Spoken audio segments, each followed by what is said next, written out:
दोस्तों, आप सुनना शुरू कर चुके हैं जज्बातों का जहां विद जावेद अख्तर। और मैं आज आपके सामने एक बार फिर से शर्लक होम्स की नई कहानी के साथ हूं और उम्मीद करूंगा कि ये कहानी भी आपको पसंद आए। और जिन 95% लोगों ने अभी तक मेरे चैनल को सब्सक्राइब नहीं किया है, उनसे गुजारिश है कि चैनल को भी सब्सक्राइब करते चले। तो बने रहिए मेरे साथ और शुरू करते हैं नई कहानी, काले पीटर की जालसाजी।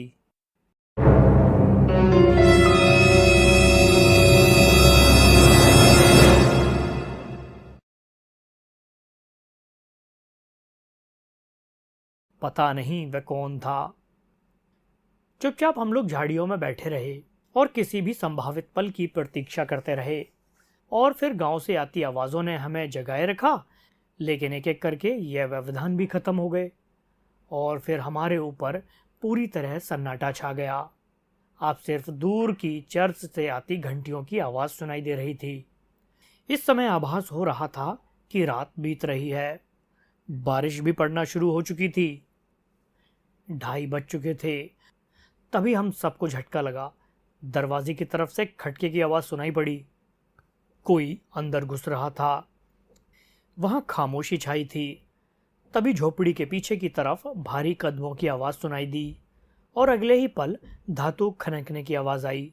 आदमी ताला खोलने की कोशिश कर रहा था। इस बार वह ज्यादा कुशलता से खोल रहा था, अथवा उसके पास बढ़िया औजार था, क्योंकि अचानक दरवाजा खुलने से उत्पन्न कब्जों की आवाज सुनाई पड़ी। फिर माचिस जलाई गई। अगले ही पल झोपड़ी में रोशनी हो गई थी। हम जाली के पर्दों से अंदर झांकने की कोशिश कर रहे थे। आने वाला दुबला पतला आदमी था। उसके चेहरे पर काली दाढ़ी थी। वह मुश्किल से 20 साल का था। मैंने आज तक इतना भयंकर आदमी नहीं देखा था। उसके दांत बज रहे थे, शरीर कांप रहा था। उसके कपड़े भद्र पुरुषों जैसे थे। सिर पर टोपी लगी थी। हमने उसे इधर उधर कुछ तलाशते हुए देखा। फिर उसने मोमबत्ती मेज पर टिका दी और सामने वाले कोने से हट गया। वह एक बड़ी किताब लेकर लौटा था, जो शेल्फ पर रखी किताबों में से एक थी। मेज पर झुककर वह जल्दी जल्दी किताबों के पेज उलट रहा था। अंत में जिस चीज की उसे तलाश थी वह मिल गई। वह कुछ गुस्से में दिखाई पड़ा। उसने एक ही झटके में किताब बंद कर दी और उसे कोने में रखकर मोमबत्ती बुझा दी। जैसे ही वह झोपड़ी से बाहर आया, हॉपकिंस ने उसका कॉलर थाम लिया। वह डर के मारे चिल्ला रहा था। मोमबत्ती फिर से जलाई गई। वह बारी बारी हम सबको देख रहा था। तो मेरे अच्छे साथी, हॉपकिंस बोला, तुम कौन हो और यहां पर क्या करने आए थे? आप लोग जासूस हैं, उसने कहा। आप जो सोच रहे हैं कि मेरा आना कप्तान पीटर कैरी की मौत से जुड़ा हुआ है, मैं आपको इस बात का यकीन दिलाता हूं कि मैं निर्दोष हूं। पहले अपना नाम बताओ, हॉपकिंस ने डांट कर कहा। फिर बाद में सारी बात बताना। जॉन होपले नेलिजन। मैंने अच्छी प्रकार देखा था कि एक पल को होम्स और हॉपकिंस ने एक दूसरे को देखा। तुम यहां क्या कर रहे थे? सबसे पहले हमारे इस सवाल का सही सही जवाब दो। क्यों बताऊं?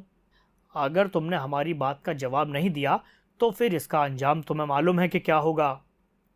अच्छा, मैं आपको सब कुछ बता दूंगा। क्या आपने डॉसन और नेलिजन के बारे में सुना है? हॉपकिंस ने उसकी बात नहीं सुनी थी, लेकिन होम्स के चेहरे पर उत्सुकता दिखाई दे रही थी। तुम्हारा मतलब है पश्चिमी देशीय बैंकर्स? उसने कहा। उनका लाखों डूब चुका था और उन्होंने कॉर्नवॉल के आधे परिवार बर्बाद कर दिए थे और नेलिजन गायब हो गया था। हाँ, नेलिजन मेरे पिता थे। आखिरकार हमें काफी कुछ समझ में आ चुका था, लेकिन फिर भी एक दिवालिया बैंकर और कप्तान पीटर के दीवार पर टांगे जाने के बीच का ताल्लुक हमारी समझ से बाहर था। हम सभी युवक का कथन ध्यान से सुन रहे थे। मेरे पिताजी वास्तव में इससे संबंधित थे। डॉसन रिटायर हो चुका था। उस वक्त मैं सिर्फ 10 साल का था, लेकिन मैं इसके डर और शर्म को समझता था। हमेशा यही कहा जाता था कि मेरे पिता ने जमानत राशि हड़प ली थी और भाग गए थे। ये सच नहीं है। वे मानते थे कि उन्हें वक्त दिया जाए तो सब कुछ सही हो जाएगा। उनकी गिरफ्तारी के वारंट निकलने से ठीक पहले वे एक यॉट में नॉर्वे के लिए रवाना हो गए। मैं उस आखिरी रात को याद कर सकता हूं जब वह मेरी मां को छोड़कर जा रहे थे। जो प्रतिभूतियां वे अपने साथ ले जा रहे थे उनकी सूची उन्होंने हमें दी थी और वचन देकर गए थे कि वे सम्मान के साथ वापस आएंगे, और जिन लोगों ने भी उन पर विश्वास किया था उन्हें दुख नहीं होगा। खैर, उनके बारे में फिर कुछ पता नहीं चल पाया। एकाएक वे याट सहित गुम हो गए थे। मेरी और मेरी मां का यकीन था कि वे याट और प्रतिभूतियों के साथ समुद्र में डूब गए थे। हमारा एक व्यापारी दोस्त है, उसी को पता चला था कि कुछ प्रतिभूतियों के साथ पिता लंदन बाजार में फिर देखे गए थे। आप हमारे आश्चर्य का अंदाजा लगा सकते हैं। मैंने महीनों तक उनकी तलाश की और बड़ी मुश्किल के बाद पता चला कि प्रतिभूतियां बेचने वाला आदमी वास्तव में कप्तान पीटर कैरी था। इस आदमी के बारे में मैंने काफ़ी पूछताछ की।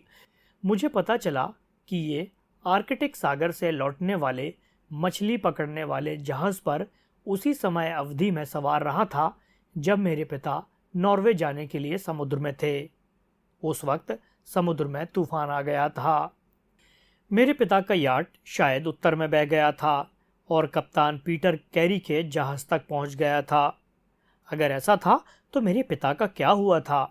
अगर पीटर कैरी के माध्यम से किसी तरह मैं यह साबित कर देता कि प्रतिभूतियां बाजार में कैसे पहुंची, तो यह साबित हो जाता कि मेरे पिता ने उन्हें नहीं बेचा था। जब वे प्रतिभूतियां लेकर अपने साथ चले थे तो फायदा उठाने का ख्याल उनके मन में नहीं था। मैं ससेक्स कप्तान से मिलने आया था, लेकिन तभी उसकी मौत हो गई। मैंने उसके केबिन की तलाशी के बारे में पढ़ा था, जिसमें लिखा था कि उसके जहाज में रखे जाने वाली किताबें केबिन में अभी तक थीं। मुझे झटका लगा और मैंने सोचा कि सी यूनिकॉर्न के अगस्त 1883 के ब्यौरे से कुछ मालूम हो जाए तो इस रहस्य का अंत हो सकता है कि मेरे पिताजी का क्या हुआ था। मैंने पिछली रात किताबों के लिए कोशिश की थी, मगर दरवाज़ा नहीं खुल पाया। आज रात मैंने फिर कोशिश की और कामयाब हो गया, लेकिन मैंने देखा कि उस महीने के पेज किताब से फाड़ लिए गए थे और तभी आपने मुझे पकड़ लिया। तुम्हें अपनी सफाई में बस यही कहना है और कुछ नहीं कहोगे? हॉपकिंस ने पूछा। हाँ, बस। तुम हमें कुछ और नहीं बताना चाहते? अगर कुछ हो तो बिना हिचक के कह सकते हो। नहीं, और कुछ बताने लायक नहीं है, उसने कहा। जो कुछ मुझे कहना था मैं कह चुका। तुम यहाँ पहले भी रात के समय आए थे? होम्स ने पूछा। मेरा मतलब कल रात से पहले? नहीं। तब तुम्हारे पास इस बात का क्या जवाब है? हॉपकिंस ने JHN प्रथम अक्षरों वाली नोटबुक हवा में लहराते हुए पूछा। वे आदमी घबरा गया। उसने अपने कांपते हाथों से अपना चेहरा छुपा लिया। ये तुम्हें कहाँ से मिली? उसने बताया। मुझे नहीं पता था, मैं सोच रहा था कि यह होटल में खो गई। बहुत हो चुका। हॉपकिंस का स्वर कठोर था। अब तो मैं जो कुछ कहना है कोर्ट में कहना। आप तो मेरे साथ थाने चलोगे। फिर वह होम्स की ओर मुखातिब होकर बोला। मिस्टर होम्स, मैं आपका और आपके दोस्त का एहसानमंद हूँ कि आप लोग मेरी मदद के लिए आगे आए। वैसे आपकी मौजूदगी ज़रूरी भी नहीं थी और आपकी मदद के बिना कामयाब हो चुका होता, लेकिन फिर भी मैं एहसानमंद हूँ। ब्रेमलेटे होटल में आपके लिए कमरे बुक हैं, इसलिए सभी साथ में गांव चलेंगे। वॉटसन, तुम इसके बारे में क्या सोचते हो? अगली सुबह जब हम वापस लौट रहे थे तो होम्स ने पूछा। मैं देख रहा हूं कि तुम संतुष्ट नहीं लग रहे हो होम्स। क्या ये बात सही है? हाँ वॉटसन, मैं पूरी तरह संतुष्ट हूं, लेकिन स्टैनले हॉपकिंस का तरीका मेरे गले नहीं उतरता। मुझे उससे कुछ और ही उम्मीद थी। हमेशा एक विकल्प लेकर चलना चाहिए, यह आपराधिक जांच का पहला नियम माना जाता है, उसने बताया। विकल्प क्या है? वो जिस पर मैं काम कर रहा हूं। इससे हमें कुछ ना भी मिले, मैं कह नहीं सकता, लेकिन अंत तक इसी दिशा में काम जरूर करूंगा। बेकर स्ट्रीट के मकान में होम्स के लिए बहुत से पत्र इंतजार कर रहे थे। उसने एक पत्र उठाया, उसे खोलकर पढ़ने लगा। पढ़ने के बाद वह जोर जोर से हंस रहा था। बहुत अच्छे वॉटसन, विकल्प तैयार हैं। तुम्हारे पास तार के आवेदन हैं। मेरी तरफ से कुछ पैगाम लिखो। सुमनर, शिपिंग, एजेंट, रेड क्लिप, राजमार्ग, कल सुबह 10 बजे 3 आदमी भेजो। बेसिल, उस स्थान पर मैं इसी नाम से जाना जाता हूँ। दूसरा है inspector Stanley Hopkins, 46 Lord street, Brixton, कल सुबह 9:30 बजे नाश्ते पर आ जाना। ज़रूरी बात है, ना आ सको तो तार करो। Sherlock Holmes. इस मामले में वॉटसन, मैं 10 दिन से लगा हुआ हूँ। मुझे यकीन है कि कल यह हमेशा के लिए ख़त्म हो जाएगा। निर्धारित वक्त पर स्टैनले हॉपकिंस हाजिर हो गया और हम सब श्रीमती हडसन द्वारा बनाए गए शानदार नाश्ते का आनंद उठा रहे थे। जासूस अपनी जीत पर खुश था। मुझे लगता है कि तुम अपने निष्कर्ष को वास्तव में सही समझते हो, होम्स ने पूछा। निसंदेह, लेकिन मुझे ऐसा नहीं लगता। आप तो मुझे हैरत में डाल रहे हैं मिस्टर होम्स, और अब इसमें क्या बाकी रह गया है? क्या तुम्हारा स्पष्टीकरण हर बिंदु की व्याख्या कर सकता है? तुम इस बात को मानते हो? मुझे लगता है कि ठीक जुर्म वाले दिन युवा नेलिजन होटल ब्रेमलेट पहुंचा था। वह बहाना बनाकर आया था कि गोल्फ खेलने जा रहा है। उसका कमरा पहली मंजिल पर था। जब भी वह चाहता जा सकता था। उसी रात को वह वुडमैन पहुंच गया। झोपड़ी में पीटर कैरी से मिला। उसका वहां पीटर से झगड़ा हो गया। वहीं उसने भाले से पीटर को मार डाला। जिस समय वह झोपड़ी से निकलकर भागा, उसी समय उसकी नोटबुक वहां गिर गई थी, जिसके बारे में वह पीटर से पूछताछ करना चाहता था। तुमने देखा होगा कुछ प्रतिभूतियों पर निशान लगे थे। निशान लगी प्रतिभूतियों का पता लंदन बाजार में चल गया था। बाकी शायद अब भी कैरी के अधिकार में थीं और खुद नेलिजन के मुताबिक वह उन्हें वापस लाने के लिए फिक्रमंद था, ताकि अपने पिता के ग्राहकों को उन्हें लौटा सके। झोपड़ी से भागने के बाद उसमें कुछ वक्त तक फिर वहां जाने की हिम्मत नहीं थी, लेकिन आखिरकार उसने किसी तरह वहां जाने को खुद को तैयार कर लिया था, ताकि वो सूचनाएं वह हासिल करना चाहता था उसे मिल पाती। यह सब पूरी तरह स्पष्ट है, होम्स मुस्कुराया। इसमें सिर्फ एक गड़बड़ है हॉपकिंस। ऐसा होना नामुमकिन है। क्या तुमने कभी किसी शरीर में भाला भोंकने की कोशिश की है?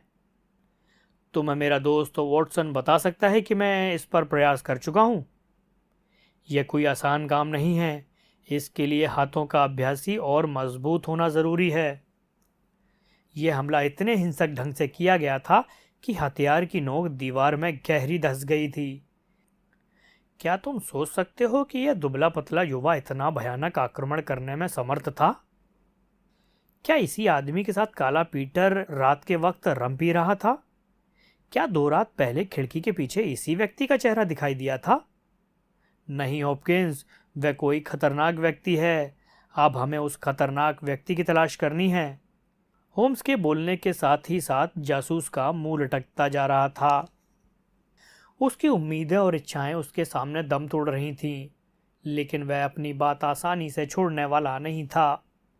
इस बात से आप इनकार नहीं करेंगे मिस्टर होम्स कि नेलिजन उस रात मौजूद था। नोटबुक से यह बात साबित हो जाएगा। मैं सोच रहा हूं निर्णायक मंडल को संतुष्ट करने के लिए मेरे पास प्रमाण है। इसके अलावा मिस्टर होम्स, मैं अपने आदमी पर हाथ डाल चुका हूं। जहां तक आपके खतरनाक आदमी का सवाल है, वह कहाँ है? मेरे ख्याल से वह सीढ़ियों पर है, होम्स ने शांत स्वर में बताया। मेरे ख्याल में वॉटसन, तुम अपना रिवॉल्वर ऐसी जगह पर रख देना चाहिए जहां से तुम इसे आसानी से निकाल सको। वह उठा और कुछ लिखा हुआ एक कागज बगल की मेज पर रख दिया। हम अब तैयार हैं, उसने कहा। बाहर से कुछ आवाजें सुनाई दे रही थीं। उसी समय श्रीमती हडसन ने दरवाजा खोलकर बताया था कि कप्तान बेसिल को 3 आदमी मालूम करने यहाँ आए हैं। उन्हें बारी बारी भेज दें, होम्स बोला। पहला आने वाला एक ठिगना खुरदरे गालों वाला आदमी था। होम्स ने अपनी जेब से एक पत्र निकाला। क्या नाम है? उसने पूछा। जेम्स लैनकास्टर। मुझे शर्मिंदगी है लैनकास्टर, जगह भर चुकी है। तुम्हारे कष्ट के लिए ये लो सिक्का। उस कमरे में अंदर जाओ और कुछ पल इंतजार तो करो। दूसरा व्यक्ति लंबा सूखा सा था, उसके गाल धसे हुए थे। उसका नाम हग पैटिंस था। उसको भी मना कर दिया गया। सिक्का पकड़ाने पर इंतजार करने के लिए कहा गया। तीसरा आवेदक असाधारण शख्सियत का इंसान था। उसका चेहरा बुलडॉग जैसा भयानक था और इस पर दाढ़ी थी। उसकी भवें मोटी थी, जिनके नीचे उसकी निर्भीक काली आंखें चमक रही थीं। उसने सलाम किया और नाविकों की मुद्रा में अपने हाथ में टोपी घुमाता हुआ सीधा खड़ा हो गया। तुम्हारा नाम क्या है? होम्स ने पूछा। पैट्रिक करेंस, भालाबाज। हाँ मिस्टर, मैं 26 यात्राएं कर चुका हूँ, मेरे ख्याल में डुंडी पर भी।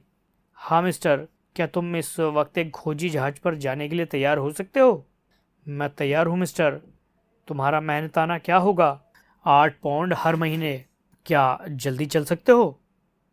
हाँ, जितनी जल्दी मैं अपना सामान बांध लूँ। तुम्हारे पास कागज़ तैयार हैं? हाँ मिस्टर। उसने अपनी जेब से आवेदन पत्र निकाले और होम्स को दिखा दिए। मुझे तुम्हारी ही ज़रूरत थी, उसने कहा। टेबल पर समझौता पत्र रखा हुआ है। अगर तुम इस पर हस्ताक्षर कर दो तो ये सारा मामला ही निपट जाएगा। नाविक टेबल की तरफ बढ़ा। यहाँ दस्तखत करने हैं? उसने पूछा। होम्स ने उसके कंधों पर से झांकते हुए अपने दोनों हाथ उसकी गर्दन पर कस दिए। ये चलेगा? उसने कहा। अगले ही पल होम्स और नाविक जमीन पर एक दूसरे से उलझे हुए थे। वह इतना ताकतवर था कि उसने होम्स पर बड़ी शीघ्रता से नियंत्रण कर लिया। मैं और हॉपकिंस उसे बचाने दौड़े। जब मैंने रिवॉल्वर की नाल उसकी कनपट्टी पर लगा दी, तभी उसकी समझ में आया कि विरोध करना बेकार है। हमने रस्सी से उसके पांव बांध दिए। हॉपकिंस, मुझे माफ़ी मांगनी चाहिए, होम्स ने कहा, क्योंकि मुझे डर है कि अंडे ठंडे हो चुके होंगे। लेकिन बाकी के नाश्ते का तुम मज़ा उठा सकते हो, क्योंकि अब तुम पूरी तरह से मामले के निष्कर्ष तक पहुंच गए हो। हॉपकिंस खामोश था। समझ में नहीं आता मिस्टर होम्स, उसका चेहरा लाल पड़ गया था, कि मैं आपसे क्या कहूँ। ऐसा लगता है कि मैं शुरू से ही बेवकूफ़ी कर रहा था। अब मैं समझ गया जो मुझे कभी नहीं भूलना चाहिए था, कि मैं एक शिष्य हूँ और आप गुरु हैं। मेरी समझ में अब ये नहीं आ रहा कि तुमने क्या किया और किस तरह किया। अच्छा अच्छा, होम्स हंसते हुए बोला। अच्छा अच्छा, होम्स हंसते हुए बोला। हम अनुभवों से ही सीखते हैं, और इस बार तुम्हारा पाठ यह है कि तुम्हें विकल्प पर हमेशा नज़र रखनी चाहिए। तुम युवा नेलिजन में इतने डूबे हुए थे कि तुम्हें पैट्रिक केयर्न्स का विचार तक नहीं आया, जो वास्तव में पीटर कैरी का हत्यारा था। उसी ने पीटर की जान ली। देखो मिस्टर, नाविक बीच में बोला, मैं इस बर्ताव की शिकायत नहीं करता, लेकिन मैं चाहूँगा कि आप शब्दों का सही इस्तेमाल करें। आप कहते हैं कि मैंने पीटर कैरी की हत्या की। मैं कहता हूँ कि मैंने पीटर कैरी को मार डाला, और यही अंतर है। हो सकता है जो मैं कहता हूँ उस पर तुम यकीन ना करो। नहीं नहीं, ऐसी बात नहीं है, होम्स ने कहा। तुम्हें जो कुछ कहना है बिना झिझक कहो। मैं जो बताने जा रहा हूँ उसका एक एक शब्द सच है। मैं काले पीटर को जानता हूँ। जिस वक्त उसने मुझ पर चाकू निकाला तो मैंने उस पर भाला फेंक कर मार दिया, क्योंकि अगर मैं उसे नहीं मारता तो वह मुझे मार डालता। इस प्रकार वह मर गया। आप चाहें तो इसे हत्या कह सकते हैं। हालांकि मैं जैसे काले पीटर के चाकू से मरता, अब उसी तरह फांसी पर चढ़कर मारा जाऊंगा। तुम वहां क्यों गए थे? होम्स ने पूछा। यह 1883 की बात है। अगस्त का महीना था। पीटर कैरी सी यूनिकॉर्न का कप्तान था और मैं एक भालाबाज। हम लोग वापस आ रहे थे। तूफान में हमें एक छोटा सा जहाज मिला जो उत्तर की तरफ बह गया था। उस पर एक आदमी था। हमने उस आदमी को अपने जहाज पर चढ़ा लिया। केबिन में उसकी कप्तान से बातचीत हुई। उसके पास टीन का एक संदूक था। जहां तक मैं जानता हूं, उस आदमी के नाम का कहीं ब्यौरा नहीं रखा गया था। तो आगे की और कहानी में अगली क्या रात हुआ वह ये गायब जानने हो के लिए गया, चैनल को सब्सक्राइब कीजिए जैसे वह और कभी बेल इस आइकन जहाज को पर हिट गया ही कीजिए नहीं ताकि था। आने वाले नए ये एपिसोड सोच की लिया गया वह नोटिफिकेशन आपको समुद्र में मिलती बीच रहे। में कूद गया और अंत या तक फिर सुनने गिर के गया। लिए बहुत बहुत केवल धन्यवाद। एक आदमी जानता था कि उसके साथ क्या हुआ है, और वह मैं था, क्योंकि मैं इस बात को अच्छी प्रकार जानता था कि कप्तान ने उसे समुद्र में धक्का दे दिया था। यह बात मैंने किसी को नहीं बताई। जब हम स्कॉटलैंड पहुंचे तो इस बात को भूल गए और किसी ने उसके बारे में कोई सवाल नहीं पूछा। कुछ दिनों बाद पीटर ने समुद्री जीवन छोड़ दिया और सालों के बाद मुझे पता चला कि वह कहाँ है। मेरा अंदाजा था कि उसने यह सब कुछ संदूक की वजह से किया था, और यह भी था कि वो मेरा मुंह बंद रखने के लिए अच्छे पैसे भी देगा। एक नाविक से मुझे उसका पता ठिकाना मिला था। इस नाविक ने उसे लंदन में देखा था और मैं उसके पीछे पहुंच गया। पहली रात उसने मेरे साथ अच्छा व्यवहार किया। वह मुझे धन देने के लिए भी तैयार हो गया था। 2 रातों के बाद जब मैं पहुंचा तो उसका व्यवहार बदला हुआ था। मैंने दीवार पर टंगा भाला देखकर सोच लिया था कि मुझे इसकी जरूरत पड़ सकती है। कुछ देर बाद वह मुझे गालियां देता हुआ मयान से चाकू निकाल रहा था, लेकिन उससे पहले ही मैंने उसे भाले से मार डाला। फिर मैंने अपने चारों तरफ देखा। शेल्फ पर मुझे टीन का संदूक दिखाई दिया। मेरा उस पर उतना ही अधिकार था जितना पीटर का। मैं संदूक को लेकर वहां से भाग निकला, लेकिन मेरी तंबाकू की थैली वहीं छूट गई थी, और यह मेरी बेवकूफी के कारण हुआ। मैं झोपड़ी से निकला ही था कि मैंने किसी के आने की आहट सुनी, तो मैं झाड़ियों में छुप गया। एक आदमी आया और वह झोपड़ी के अंदर घुसते ही जोर से चिल्लाया। फिर वह वहां से भाग निकला। वह कौन था मैं नहीं जानता। मैं 10 मील पैदल चला, फिर ट्रेन पकड़कर लंदन चला गया। जब मैंने बक्सा खोला तो उसमें धन की जगह जरूरी कागजात थे, जिन्हें बेचने की हिम्मत मुझ में नहीं थी। मैंने भालाबाजों का विज्ञापन देखा तो सीधा एजेंट के पास पहुंचा। उसने मुझे आपके पास भिजवा दिया। बस मैं इतना ही जानता हूं, और काला पीटर के मारने पर कानून मुझे धन्यवाद ही देगा। सही बात कही, होम्स ने सिगार में कश लगाते हुए कहा। मैं सोचता हूं हॉपकिंस, तुम्हें समय ना गवाते हुए अपने कैदी को सुरक्षित स्थान पर पहुंचा देना चाहिए। मिस्टर होम्स, मैं आपको धन्यवाद किस प्रकार दूं? मेरी समझ में नहीं आता कि आपने ये सब कैसे कर दिया। किस्मत से शुरू से ही हमारे हाथ ऐसा सबूत लग गया था। अगर मैं पहले नोटबुक के बारे में जानता तो मैं भी आप ही की तरह सोचता, लेकिन मुझे तो कुछ पता ही नहीं था। वह एक ही दिशा में इशारा कर रहा था। विस्मयकारी शक्ति, भाला फेंकने का कौशल, रम, सील की खाल की बनी थैली, तंबाकू आदि, ये सब किसी नाविक की तरफ इशारा कर रहे थे। मुझे यकीन था कि तंबाकू की थैली पर अंकित पहले अक्षर पीसी इत्तेफाक से ही थे। वह थैली पीटर कैरी की नहीं थी, क्योंकि वह कभी कभी धूम्रपान करता था। मैंने केविन में विस्की और ब्रांडी के होने के बारे में पूछा था। इनके होते हुए कोई नाविक ही रम पी सकता था। आपने उसका पता कैसे लगाया? मिस्टर, बड़ी साधारण सी बात है। अगर वह नाविक था तो वह एक ऐसा नाविक हो सकता था जो उसके साथ सी यूनिकॉर्न पर था। जहां तक मुझे मालूम था, पीटर अन्य जहाजों पर नहीं जाता था।